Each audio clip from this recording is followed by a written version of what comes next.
여러분 안녕히 주무셨습니까? 우리가 잠든 사이에 어떤 일이 있었을까요? 저희 굿모닝 글로벌과 함께 체크해 보시죠. 자, 먼저 미국 증시가 지난밤 사이에 어떻게 마감됐는지부터 살펴보겠습니다. 자, 미국 증시는 지난밤 마감은 종가 기준으로 혼조권에서 마감이 됐습니다. 하지만 장중 변동성은 상당히 컸었는데요. 일단 개장하기 전 유럽 시장이 개장했을 당시만 하더라도 3대 지수 선물은 거의 1% 가까운 낙폭을 보일 정도로 꽤 큰 하락을 보였습니다. 그러다 보니까 다시 한번 하락이 이어지겠구나 싶었는데 실제로 개장이 되고 나니까 시장은 또 이 낙폭을 좀 줄이면서 상승 반전에 시도하는 그런 모습도 많이 나타났었거든요. 그 이유들을 살펴보니까 이렇습니다. 일단 시장이 개장 전부터 하락하기 시작했던 그 이유는 일단 테이퍼링 이슈가 가장 큰 우려 요인으로 작용을 했던 것으로 보이고요. 또 골드만삭스에서 GDP 성장률을 하향 조정했습니다. 이런 경기 회복이 둔화될 것 같다는 우려감, 여기에다가 테이퍼링 이슈 이런 것들이 더해지다 보니까 개장 전 지수 선물 시장은 크게 하락을 했었는데 실제 개장을 하고 나니까 실적을 발표했던 주요 기업들의 주가 상승 탄력이 굉장히 좋았습니다. 일단 엔비디아가 4% 가까이 올랐고요.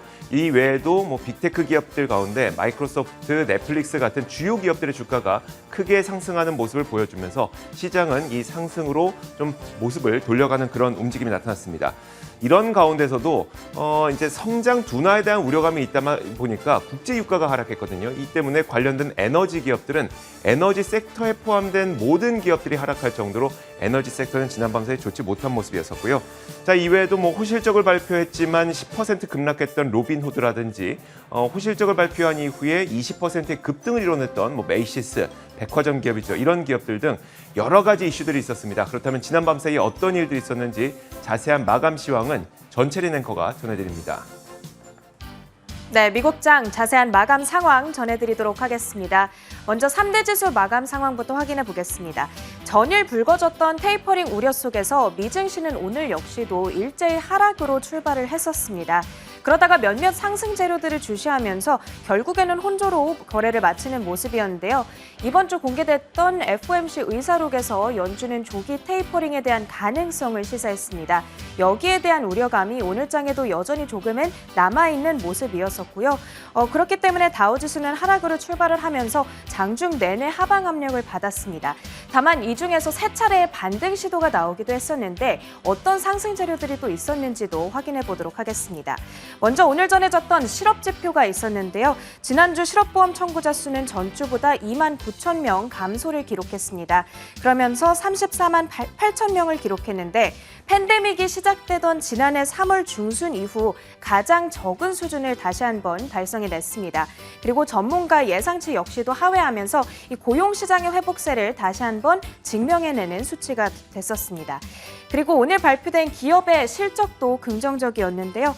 실적을 전한 소매기업으로는 메이시스가 있었습니다. 이익과 매출 모두 예상치를 안정적으로 상회했고요. 거기다가 올해 연간 가이던스까지 상향 조정시켰습니다. 팬데믹의 피해를 굉장히 크게 봤던 백화점 종목 가운데 하나이지만 올해 턴어라운드 전략에 성공을 하면서 신규 고객 유치에 성공을 했다는 소식을 전했습니다. 그리고 500만 명의 신규 고객 가운데 41%가 온라인 고객이라고 하는데요. 그러면서 온라인 비즈니스의 성장성 역시도 증명해낸 어닝 리포트가 되겠습니다. 이 소식 이후 주가는 오늘 20% 가까이 급등하면서 거래를 마치는 모습이었습니다. 다음으로는 섹터별 흐름도 체크해 보도록 하겠습니다. 오늘은 경기 민감주들이 약했고요. 반면 경기 방어주들이 강했습니다. 그러다 보니까 섹터별로도 등락이 많이 엇갈리는 하루였는데 총 5개의 섹터가 하락으로 거래를 마쳤습니다. 경기 민감주들 가운데에서는 엑슨모빌과 쉐브론이 2에서 3%대의 하락세를 기록하면서 에너지 섹터를 전반적으로 끌어내리는 모습이었고요. 또 자동차 제조업체 가운데에서는 GM이 3.5% 떨어지면서 역시나 섹터 하락을 주도했습니다. 반면 경기 방어주들은 비교적 강했습니다. 필수 소비재와 헬스케어 섹터 내에서는 에스티로더 그리고 유나이티드 헬스가 비교적 큰 폭으로 오르면서 오늘장 거래의 문을 닫았습니다. 기타 특징주들도 확인해 보겠습니다. 먼저 엔비디아를 볼 텐데요. 어제 장 마감 직후에 호실적을 공개했었죠. 그러면서 시간외 거래에서부터 주가가 상승세 흐름을 나타냈었는데 그래픽카드 매출이 특히나 강하게 나오면서 EPS와 매출 모두 월가 예상치를 상회했습니다. 주가는 오늘 4% 가까운 상승으로 거래 마쳤습니다. 다음으로 로빈후드도 보겠습니다. 로빈후드가 상장 이후에 첫 번째 성적표를 공개했는데요. 매출이 작년보다 2배 이상 뛰어오르기는 했지만 올해 3분기에 대해서 이 로빈후드 플랫폼에서의 트레이딩 건수가 감소하다 보니까 매출이 조금 실망스럽게 발표될 수 있겠다. 이런 경고성 예고 목소리를 내놨습니다. 그러다 보니까 오늘 주가는 10.26% 떨어지면서 45달러 선을 하회하는 모습으로 거래를 마쳤습니다. 마지막으로 상품 선물 시장 흐름까지 확인해 보도록 하겠습니다. 먼저 국제 유가 보겠습니다. 사실 이 기름값이 상반기까지만 하더라도 랠리를 이어가는 모습이었는데요. 7월 초부터 현 시점까지 15%나 급락세를 나타내고 있습니다.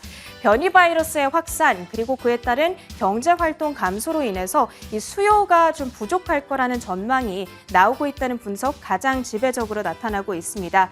오늘로써 6거래일 연속으로 약세 흐름을 이어가고 있고요. 그러면서 5월 내 저점 수준으로 돌아와 있는 상황입니다. 현재도 선물 시장에서 2%대의 낙폭을 기록하면서 64달러 수준 아래로 내려와 있는 모습입니다. 마지막으로 금 가격까지 확인해 보도록 하겠습니다. 달러화 강세 그리고 조기 테이퍼링에 대한 우려로 하락했다는 분석이 지금 가장 많이 나오고 있고요. 현재도 선물 시장에서 금 가격은 0.1% 하락하면서 온스당 1,782달러 수준 가리키고 있습니다. 이렇게 미국장 전반적인 마감 시황 전해드렸습니다.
자, 이번 주 월가 현지를 뜨겁게 달구고 있는 미국 시장의 이슈를 현지에 계시는 분을 통해서 직접 들어보는 시간이죠. 지금 월가는 월가 현지 금융권의 애널리스트이자 헤지펀드의 파트너로 근무하고 계시는 김성균 파트너 연결돼 있습니다. 안녕하세요. 안녕하세요. 네, 안녕하세요. 자, 오늘은 저희가 그 미국의 패스트푸드 업계를 좀 집중적으로 살펴볼 건데 주로 이야기를 하게 될 기업의 이름이 웬디스더라고요. 근데 미국에도 패스트푸드가 여러 개 있잖아요. 왜 오늘 근데 집중적으로 웬디스만을 좀 살펴보는 걸까요? 네, 미국에는 맥도날드, 웬디스, 버거킹 3대 햄버거 회사가 있는데 이 중 웬디스만이 전망치를 발표하기에 하반기 성장률이 얼만큼 더 될 수 있는 기회인지 알 수 있기에 웬디스를 골라봤습니다. 네, 알겠습니다. 자, 그래서 저희가 이제 웬디스에 대한 이야기를 좀 쭉 해볼 텐데 그 전에 앞서서 그렇다면 이제 작년에 코로나가 팬데믹 정점으로 치달았을 당시에 그 당시 이 패스트푸드 업계는 어땠을까요? 코로나 바이러스가 발생한 후 이와 관련된 격리 지침으로 인해 소비자들은 외식을 못하게 되고 또한 실업률이 상승해 소비가 줄자 이로 인해 패스트푸드 시장 매출은 하락했습니다.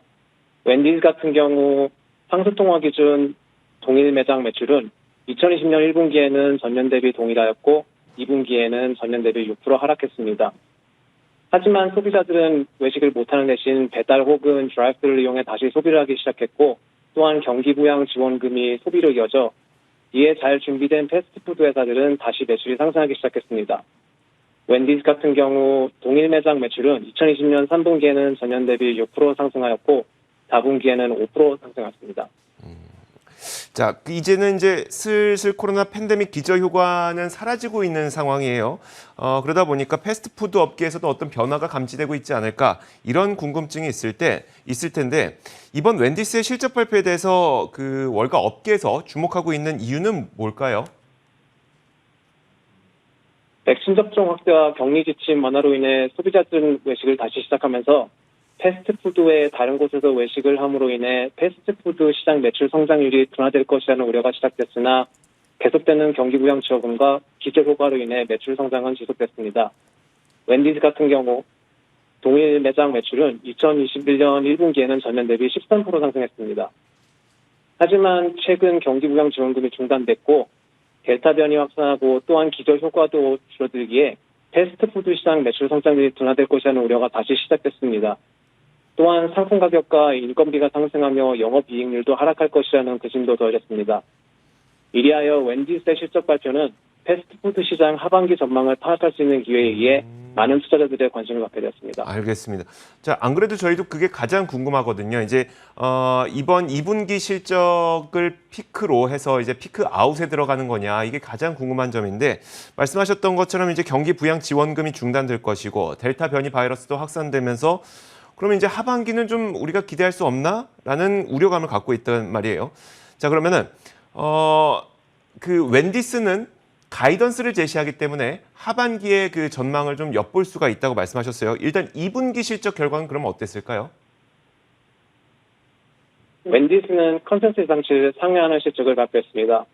매출 5억 달러를 기록하며 전년 대비 23% 상승했고 컨센서스 예상치 대비 7% 높았습니다. 동일 매장 매출 상승과 권리 사용료 인상으로 인해 매출이 상승했습니다. 조정 이비타는 1.3억 달러를 기록하며 전년 대비 35% 상승했고 컨센서스 예상치 대비 14% 높았습니다. 권리 사용료 수익 비율 상승과 직영점 영업이익률 상승으로 인해 이익률은 전년 대비 2%포인트 상승한 27%를 기록했습니다. 이로 인해 조정주당 순이익은 27센트를 기록하며 전년 대비 125% 상승했고 컨센서스 예상치 대비 50% 높았습니다. 또한 웬디스는 분기주당 배당금을 12센트로 20% 인상했으며 자사주 매입 계획에 7천만 달러를 추가해 자사주 매입 규모를 2.2억 달러로 확대했습니다. 이렇게 봤을 때 일단 2분기 실적까지는 우리가 예상했던 대로 상당히 좋았던 것이 확인된 것이고 자 그렇다면 이제 하반기 전망인데 가이던스는 어떻게 내놨을까요? 웬디스는 2021년에는 직영점 매출과 가맹점 매출 합한 총 매출이 상수통화 기준 전년 대비 11에서 13% 상승할 것으로 예측했습니다. 하반기에는 아침 식사, 디지털 판매, 그리고 신메뉴가 동일 매장 매출이 2019년 대비 낮은 두 자릿수 상승하는 데 기여할 것으로 예측했습니다. 이로 인해 2021년 하반기에는 코로나 바이러스로 인해 생긴 기저 효과가 줄어들고 상품 가격과 인건비 인상에도 불구하고 이비타가 전년 대비 11에서 13% 상승하며 4.7에서 4.8억 달러를 기록할 것으로 예측했습니다. 이는 컨센서스 예상치 대비 1에서 3% 높은 수치였습니다. 이로 인해 2021년에는 조정 주당 순이익이 79에서 81센트를 기록할 것으로 예측했습니다. 이는 컨센서스 예상치 대비 7에서 10% 높은 수치였습니다. 또한 웬디스는 높은 가맹점 수요로 인해 2025년까지 매장수 목표를 8,500에서 7,500 사이로 늘리고 매장수 성장률은 6% 도달할 것이라고 발표했습니다. 웬디스는 컨센서스 예상치를 상회하는 실적을 발표했기에 패스트푸드 시장 하반기 성장률 둔화는 우려한 만큼 심각하지 않을 것으로 확인되어 투자자들은 긍정적으로 보고 있습니다. 알겠습니다. 가이던스도 시장 예상치를 상회했기 때문에 하반기에 우리가 생각했던 것만큼 크게 우려할 만한 상황은 아닌 것 같다라는 게 이제 판단인데요. 자, 그렇다면 이제 이런 근심은 좀 어느 정도 덜어진 상태에서 앞으로 패스트푸드 시장은 어떻게 될 것으로 전망하세요? 패스트푸드 시장은 포화 상태에 이르러 지난 몇 년간 2, 3% 성장률을 기록했고 앞으로도 낮은 성장률을 장기적으로 지속할 것으로 예상합니다. 또한 패스트푸드 시장은 진입장벽이 낮고 산업 내 경쟁 강도가 높기에 경쟁 우위를 지속적으로 유지할 수 있는 회사들만이 높은 성장률을 이어갈 수 있을 것입니다. 특히 이번 코로나 바이러스 사태로 인해 미국 같은 경우 10% 이상의 식당이 폐쇄, 경쟁 우위를 유지한 회사들은 이 기회를 놓치지 않고 매장 수의 확장을 급격히 올리고 있습니다.